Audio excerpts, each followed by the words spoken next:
On one of my last videos, I made a comment that conservative people tend to be more predatory, and people took offense to that. They kept saying, Brittany, political affiliations don't dictate whether or not someone will be a predator. But let me expand on that idea and prove to you why I think if you are conservative, you are more likely to be predatory than somebody who's more progressive. If Ivanka weren't my daughter, perhaps I'd be dating her. You know? Stop it! Oh, it's so weird. Please note here for those who don't know, conservative, centrist, liberal, progressive are 4 different categories of person. Now, Donna, what does Tiffany have of yours and what does Tiffany have of Marla's? I think that she's got a lot of moral, and she's really a beautiful baby, and she's got Marla's legs. How you embody your political affiliations are also your philosophical ones. Can't even make this up. This commenter says that it's not her fault that Donald Trump just appointed a sex trafficker to his cabinet. You're shocked that a man that has sexually abused over 20 women appointed a sex trafficker to his cabinet? Really? Let me make this crystal clear. You voted for a man that rapes women, that has a long history of raping women. There are dozens of stories since the 70s of him raping women, and he was found liable for raping a woman in a courtroom. He also walked in on minors changing and bragged about it on Howard Stern when he owned the Miss Teen USA pageant. And you're shocked that he appointed another sexual offender? Wait, I'm sorry, 2. He appointed 2 sexual offenders to his cabinet. I really don't want to hear it. You should just own the fact that you support a rapist. Ultimately, you don't just choose your politics without a reason. Usually it's cultural, expectation from the family and friends around you, or a YouTube video you saw that made you feel seen for the first time. Maybe a bro podcast with a microphone that made you feel heard for the first time and made you realize you're right, women do suck. And or this president really gets me, which would put you down a path that tends to ignore or even encourage predatory behavior. Behavior towards women. ET discovered this footage in our archive, which we provided to CBS News. You're going up the escalator? I'm going to be dating her in 10 years. Can you believe it? Versus the other side of the spectrum, which tends to make sure that consent is always the forefront of every conversation when it comes to interpersonal dynamics. So let's talk about it. So I'm going to assume a lot of conservatives might see this podcast, which means they might be ready for a fight. And I would love to see them defend themselves in my comment sections. Here's a couple of questions I have for them. Do you think teenagers should be getting married and having kids? 2, do you think those teenagers should be the same age, or should one partner be older than the other? 3, if the girl, let's say, is 12 to 15, how much older can the boy/man partner be? I ask this because a lot of patriarchal religions and a lot of conservative bubbles are actually big fans of teenage marriage. They just want it within their framework. Back now with a spotlight on child marriages. You might think they only happen overseas, but they're actually legal in almost every state in this country. We introduce you to the women who are working to end child marriage across this country. You look like a baby yourself. Yeah, I definitely do. I look so young. Chloe was 4 months pregnant when she got married at 16. Her husband was 22. They were living together in Idaho. We had been together for about a year, and I got pregnant. And because Chloe was 15 when she got pregnant, she says the baby's father feared he would face statutory rape charges. She convinced her mom to consent to the marriage. You got married to keep your ex-husband out of jail. Yes. He had researched it, so he told me this is what we need to do, and if we don't and I go to jail, it's going to be all your fault. Right now, child marriage is legal in 44 states. From 2000 to 2018, the number of child marriages per year has steadily dropped from nearly 80,000 to just under 2,500. But during that period, nearly 300,000 children were married in the U.S. 86% of them were girls. And nearly 60,000 of those marriages involved children so young they could have been considered victims of a sex crime. This is a conversation between State Senator Mike Moon and a Democratic representatives about something, as you said, you want to talk about extremism? This is about whether children, babies, should be allowed to be raped and then married by adults. Take a listen. I've heard you talk about parents' rights to raise their kids how they want. In fact, I just double-checked. You voted no on making it illegal for kids to be married to adults at the age of 12 if their parents consented to it. You said actually that should be the law because it's the parents' right and the kids' right to decide what's best for them to be raped by an adult. Okay? Do you know any kids who have been with married marriage at age 12? That was the law. You voted kids, not to change it. Do you know any kids who have been married at age 12? I don't need to. I do. And guess what? They're still married. I don't even know what to do with that, Claire. I don't even know what to do with it. Yeah. It is so disgusting, and it's embarrassing for me and millions of other Missourians who are so sad that this man, not only was he a state representative, he got elected to the Senate. He represents over 100,000 people in a rural part of our state. And so I'm just curious, like, where is the line? Often conservatives will talk about wanting to protect kids, but when we reference teen pregnancies or marriages, especially through religious institutions, all of a sudden it's in the past they were more mature kind of argument. 40-year-old guy sleeps with a 15-year-old girl. Terrible, right? Rewind 200 years. 40-year-old guy sleeps with a 15-year-old girl. 100% normal. Not to mention the way conservatives go for the LGBTQIA community while ignoring all the predators they have either voted for or this administration has given jobs to. At age 11, before she was even a teenager, Sherry married a man nearly twice her age. We got married that night after church. Nobody said anything. I knew I was a child. I know I was 11. I knew he was 20. So I knew something was wrong then. And I was really totally surprised that they allow it to happen. I really don't believe conservatives care about protecting kids, but it really does sound good, doesn't it? The Wyoming Republican Party is seeking to kill a bill working its way through the state legislature that would ban child marriage under the age of 16. Because I guess child marriage makes sense. Now, conservatives in the state argue that putting arbitrary limits on child marriage actually interferes with parental rights, okay? That's what they're concerned about here. Now, the bill, which already passed the Republican-controlled Wyoming House of Representatives on a 36-25 vote last month, proposes banning state residents from marrying anyone under the age of 16, which should not be controversial, while requiring anyone under the age of 18 seeking to get married to receive written consent from their parents under the eye of a competent witness. Now, the bill, I should note, has been sponsored by a Republican lawmaker. His name is Dan Zwanitzer. He's an openly gay Republican who's actually helped to defeat a number of anti-LGBT bills in Wyoming. So even though he's a Republican, big ups to him. Sounds like he is, pretty principled in wanting to protect people, at least in this specific context. This next section, I want to explain to you consent. I've done it before in my content, but I really think it's important that we do it again here. I want to use examples you're familiar with, and I want to explain the differences between conservatives, liberals, and progressives. So right now in the news, there's Jeffrey Epstein. And we know Jeffrey Epstein has connections to both Trump and Bill Clinton. This is the liberal v. conservative battle. Which one of our guys is worse than the other guy? From the progressive standpoint, they're both guilty, both of being war criminals, sex fiends, inappropriate with people, and honestly unprofessional. Friendly neighborhood political science professor here with episode 5 of the new series, All Your Faves Are Problematic, where I tell you how each U.S. president has qualified as a war criminal. Absolutely. But I want to explain the difference of the bubbles using consent. All right, I'm going to draw you a little consent graph. You've probably seen me do this before. So conservatives believe in no consent. Liberals believe in consent, and progressives believe in informed consent. So Republicans and conservatives tend to make excuses for child marriages. They tend to make excuses for, ooh, that was the past, a different culture. Liberals tend to say, oh, that wasn't okay then, it's not okay now. But as long as it's two consenting adults, it's okay.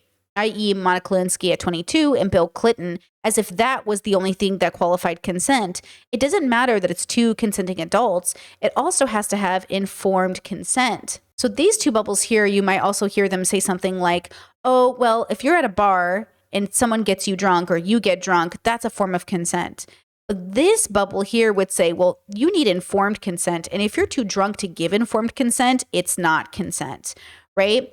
These bubbles here would sort of, enjoy How I Met Your Mother and think Barney Stinson was a total Chad for getting girls drunk just to have sex with them, because that's what you do, right? So I hope you can already see where I'm kind of going with this.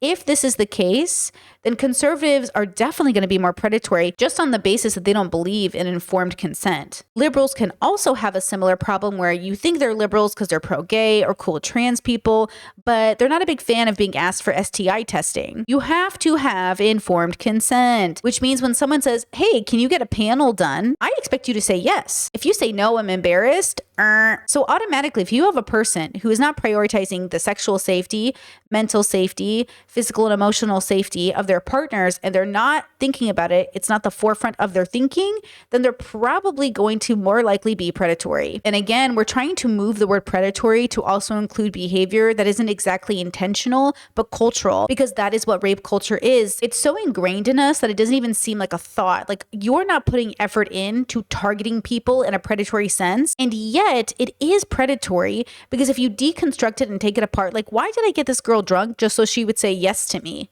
Oh yeah, because I wanted to have sex. And I knew if I didn't get her drunk, she wouldn't have sex with me. So I needed to get her drunk to have sex with me. That is predatory.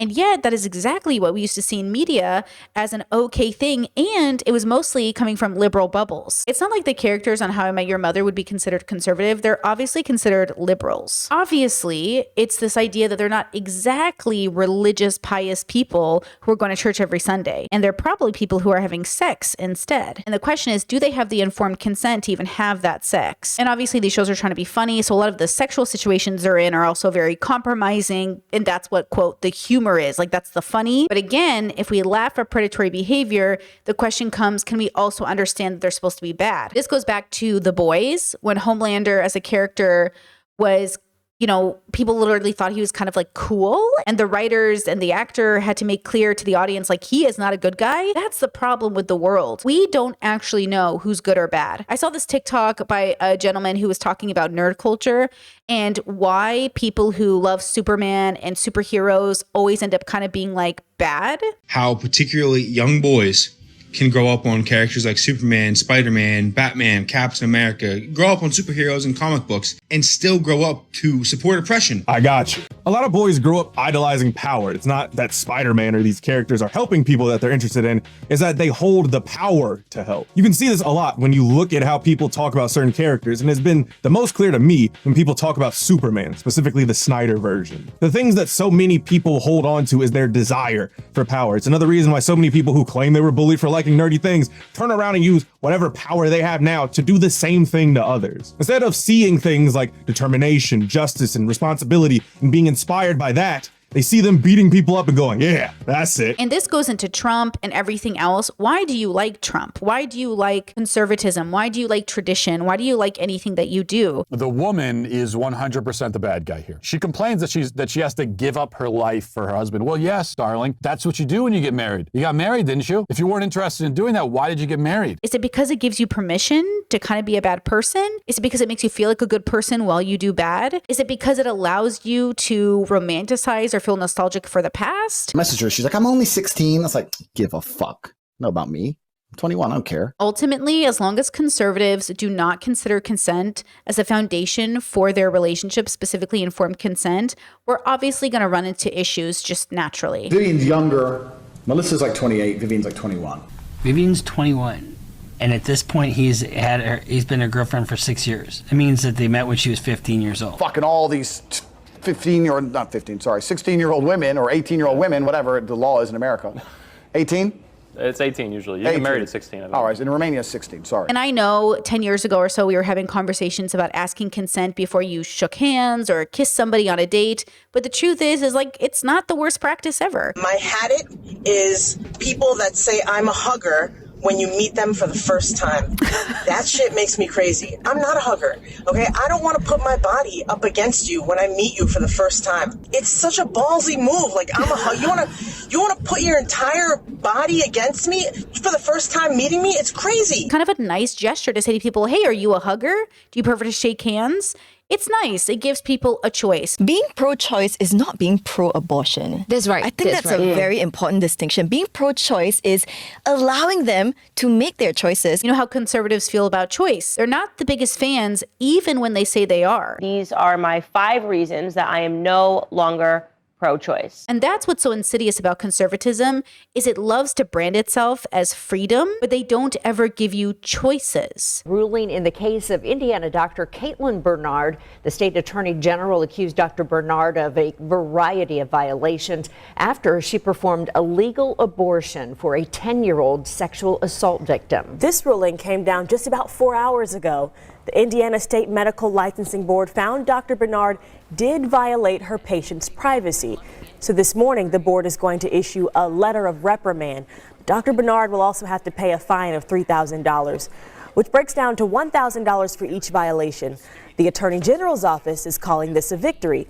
On the other hand, fellow doctors at the hearing in support of Dr. Bernard were disappointed.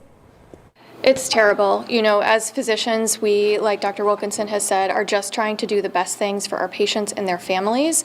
And this decision really calls into question our ability to do that. Now, please note that this story was quite controversial, that even President Biden had to make a statement about it. And she was forced to have to travel out of the state to Indiana to seek to terminate the presidency and maybe save her life.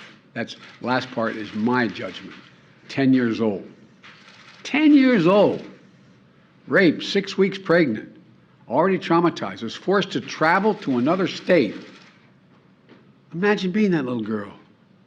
I'm serious. Just imagine being that little girl, 10 years old. Now, what's interesting, of course, is how Fox News reported this story before it came to its conclusion, which, reminder, did not result in her losing her license. Now, we do want to be clear, the board did not find Bernard had committed the other violations that she was accused of, including the most serious allegation, failure to report. This means Dr. Bernard will pay a fine and get the official reprimand, but she will not lose her medical license to practice medicine. Just a reminder that how you hear a story or where you get your news can change your perception of a situation. I mean, first of all, this is an illegal immigration issue because likely of Biden's lawlessness at the border and everything going on down there. That's why Indiana, as a non-border state, has actually filed several independent lawsuits on that. Then we have the rape, and then we have this abortion activist acting as a doctor with a history of failing to report. So we're gathering the information, we're gathering the evidence. And reminder that ultimately this is about consent. This 10-year-old child had the right to seek medical care. I think we're at a time in our country where people are starting to realize the impact of these anti-abortion laws. And now when it's finally become impossible for some people, I think people realize that that is actually not what they intended. That is not what they want for children, for women, to be put in these situations of life-threatening conditions, of traumatic pregnancies. And it's just interesting, again, when pro-lifers are super excited about forcing 10-year-olds to have children and then have the audacity to claim that they care about protecting children. Again, making my argument stronger that ultimately, if you are conservative, you are more likely to either support and or be predatory. Because I'm not sure what's supposed to be more predatory than adult people ignoring the rape of a 10-year-old to focus on a fetus that wasn't meant to come into the world given the circumstance. Because ultimately, no 10-year-old should be giving birth, especially not when the situation involves a rape. I know that a 10-year-old might not understand pregnancy, but I also know that a 10-year-old understands life and playing with dolls. I know when my daughter was 10 years old, she cried and begged for a little sister or a baby. Now, my view is I believe in the sovereignty of God and that he does not accidentally place babies into this world, even if it's a result of something that was terribly evil. If we wouldn't punish a child after they are born, why should we punish a child before? Ultimately, that's what informed consent is. It's the power to make a choice. And I really do believe that a lot of conservatives are victims of this sort of propaganda and brainwashing where they really believe they're being given choices when they aren't given any. I'm a conservative kid. Of course I'm being indoctrinated with good values. I'm a conservative kid. I don't think that we should punish makers and reward takers. I'm a conservative kid. Of course I take ownership versus being a victim. I'm a conservative kid. Of course I understand that our planet is warming. Cooling. No, it's actually just changing. I'm a conservative kid. Of course facts don't care about your feelings. I'm a conservative kid. Of course I think that we can't medicate ourselves to perfect health. And look, I think Democrats and liberals, if we're going to get super hyper political about it, also are limited in their thinking. But that's why we move forward into progressivism. And it's why we keep going beyond that. So beyond the politics, we also want to extend through the philosophy. So we want wisdom, right? The love of wisdom is philosophy. We want to move past the politics because you exist outside of these frameworks into something greater. But even philosophically speaking, you can limit yourself into a conservative framework, meaning to remain stagnant, to go back. Because conservative isn't just a political word. It means to conserve. It means to hold on to. So we want to make sure that we let go of and move forward instead of moving backwards, or in some situations, just staying stagnant. Remember that modern day Democrats and liberals are basically conservative now, and that's because the world is moving forward and they stayed still. Progressives today also have to continue moving forward, myself included, or we too will become conservative one day. Heck, maybe we're conservative right now. Now, I've got two guests with me tonight who have opposing views on the matter. On my right is pissed off white trash redneck conservative. Thanks for having me, Bill. And on my left is aging hippie liberal douche. Hello. Unless you check, unless you deconstruct, unless you introspect, you won't actually know. And you don't want to take it for granted just because you're cool with gay people or trans people or abortion.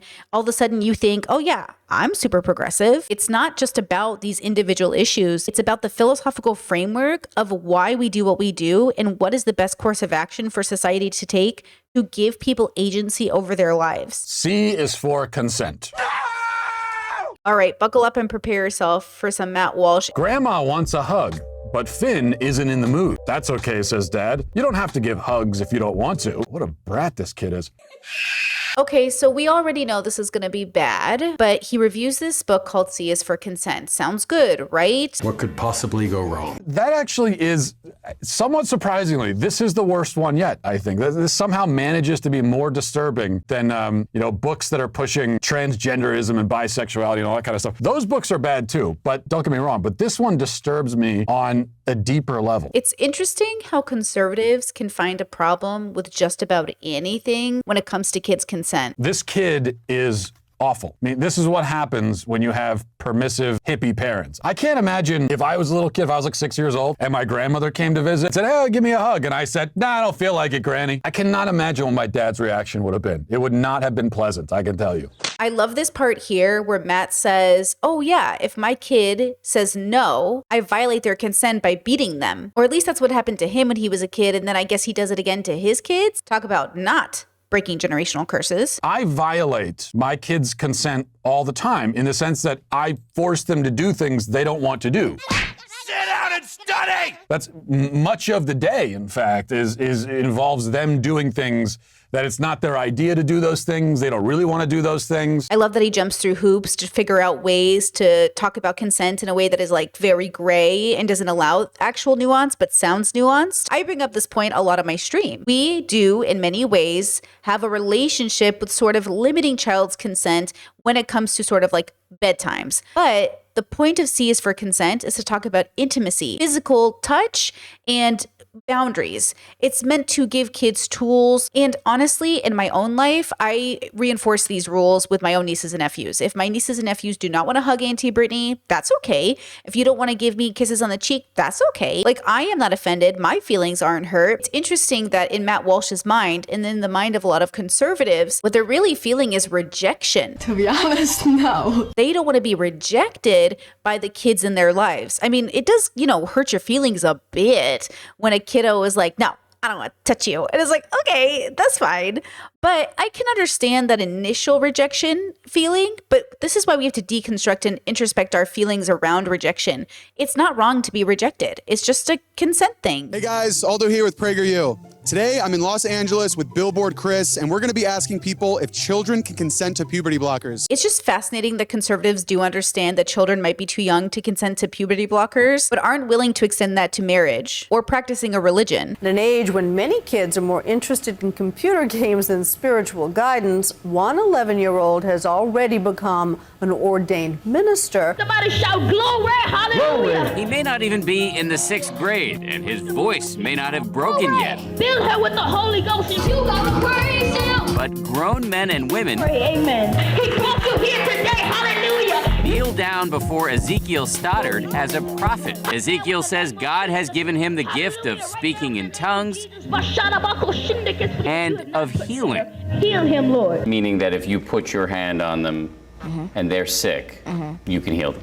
By the power of God, yes. It's interesting how our different bubbles have different values around consent. And I think ultimately a progressive stance when it comes to puberty blockers, because I'm sure some conservatives will be in the comment sections, is that it really comes down to the medical care needed for that child to be their best self. Instead of saying no child anywhere should be on puberty blockers or no child anywhere should be in religion, the question should be, do these options serve the joy of the child? And I think it's really difficult for adults not to make it about them when it's really about this individual child and their individual needs and wants. Because our children aren't copies of us, they're their own people. And honestly, until you can value the consent of a child, it's really hard to then value the consent of an adult. That's why women are basically children. They will destroy everything in their path for their little bitty emotional needs. Whatever they feel in the present moment, they'll just fucking do. They don't care at all. They want attention, they'll fight with you. They'll cheat on you. They'll like pictures. They'll do vicious things for no reason other than they want attention. Just like a kid is hungry or needs a nap time. There's no difference. It's just whining. It's just tantrum. And so what do? You don't react. You have to see them from a top-down perspective. You can't take them literally. You can't treat them as an equal. You have to just see them as little kids. It's the only way. This can often play into conservative dating bubbles in which you've probably heard conservative men refer to women as sort of like children. The reason all your relationships are failing is because you're treating your women like full-grown, sentient, adult men. And they don't want to be treated like that. Women want to be treated like children. There's a reason why whenever there's a crisis, we group together the women and the children. Versus women who often say men are like big kids, they're referencing grown men who are literally struggling to do laundry or wipe their butts properly. I'm going to address the fact that he says that women are like children in a minute, but I wanted to start by saying that because it reminded me of this.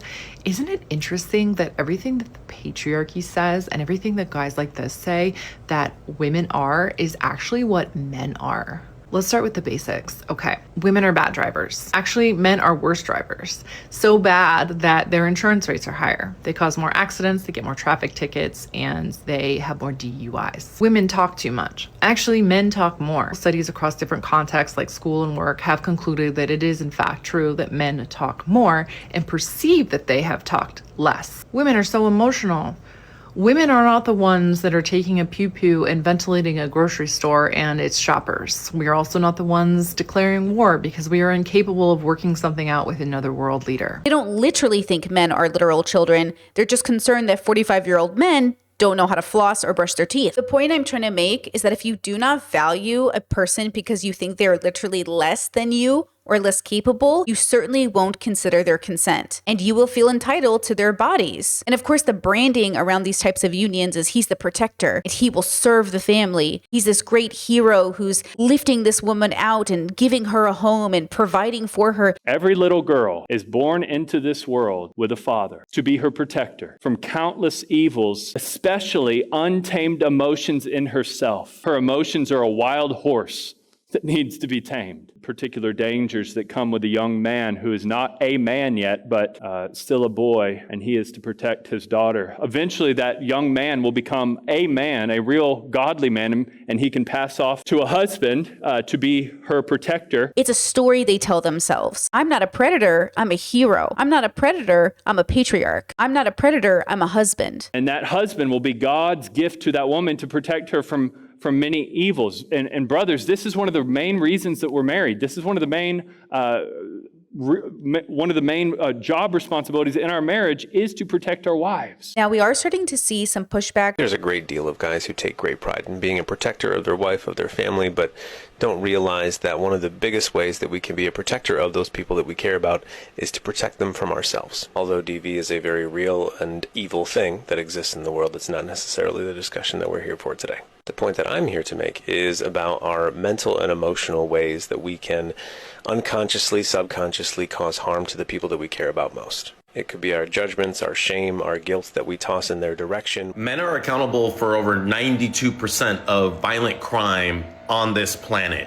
And yet men want you, especially women, to see them as the protectors. So the people who are accountable, well, they're not being held accountable, but they are accountable for the most violence and the most violent crimes. This isn't just a ridiculous stat. This is a stat that reflects the world that we're living in, and we should deconstruct it. It's not to say that men are born evil. It's to say that the world condones and encourages men to be evil while preaching the opposite. Because remember, this whole video, the whole premise of this podcast is to explain why conservative people tend to be more predatory. But let's be real, most of the predatory behavior is being done by men. Predators are being protected by the women who are upholding the patriarchy. Because a lot of the women in these churches, a lot of the women in these homes are making excuses for their husbands, brothers, uncles, sons, grandfathers. And we need to do something about that. I'm on my way to work and my mother just messaged me How long are you going to be mad at me for something I didn't even know was going on? You won't return my phone calls and you won't answer my text messages. Like, how long are you going to be mad at me? And she's wanting me to just... I'm 37 and I'm on my way to work. Sometimes people ask me, like, why is your mom even still in your life? So she's asking me, like, why are you mad at me? But I've been telling her for the last 10 years. And she's not hearing me. We don't talk enough about women who protect predators. The women who know that their man is a pedophile, but they continue that relationship. Nothing disgusts me more than the women whose children will come to them and tell them, so-and-so did something to me. Your husband, your boyfriend, your brother, and nobody believes them. You calling me a liar? Well, if the boot fits. Say that again. If the boot fits. Let's talk about how black families will hide and protect the predators of the family. A lame gimmick. Now, speaking as an Assyrian, every one of our families has problems, whether you're black, brown, white, it doesn't matter. There are predators in all of our communities. And yeah, a lot of those predators are related to us. Speaking for myself, I'm still trying to get my family to have a hard conversation about how grandma was married at 10 years old. And trust me, that's just one of the first I want to have. There are so many more that I'm still trying to get them to talk about. And I think that's the hardest part, is that as much as we love our families are also complicit in protecting predators. And often it comes with, well, they're so-and-so and we love them and they're this relative or this friend or this person. At the same time, they're talking about conservative values. They're voting for Trump. They're talking about how LGBTQIA people can't be trusted because they might be predators. Two allegations have come out about R. Kelly, and one particularly that stood out was in 2006 in December, R. Kelly was allegedly accused of essaying a little boy at a McDonald's and videotaping it, right? And the homophobia for some people really hopped out because now they're disgusted about what R. Kelly has done and are saying, oh, he might be gay and all that stuff, right? Completely overshadowing what this man has done to children for the past years. And so again, my question is, if we're really serious about protecting children, when are we going to have the real conversations? And we can't have them as long as we're busy conserving tradition, conserving, protecting the family. As long as we're doubling down on misinformation and backward thinking, we're never going to actually protect the kids. And caveat here, I do understand that a lot of the women in our family were also victims, child brides, assaulted, and I understand that they too are afraid of coming forward to talk about their assaults. Though we can explain why you're doing what you're doing, it's not an excuse for you turning a blind eye when other innocent people are being targeted. All genders of all shapes and sizes are being impacted by this idea that we should maintain and preserve tradition, and that the people who came before us, well, they just came from a different time. Except it's 2026, and there's no better time than now to start a new tradition that can be updated as we go. One that moves us into the future. One that is centered around protecting the vulnerable. And one that is centered around holding people accountable. All in all, I think I've made my point that if you hold on to tradition, if you make excuses for predatory behavior, if you choose to conserve rather than adapt, you will neglect future generations, all for the sake of pride. And whether you're religious or secular, pride is always a sin.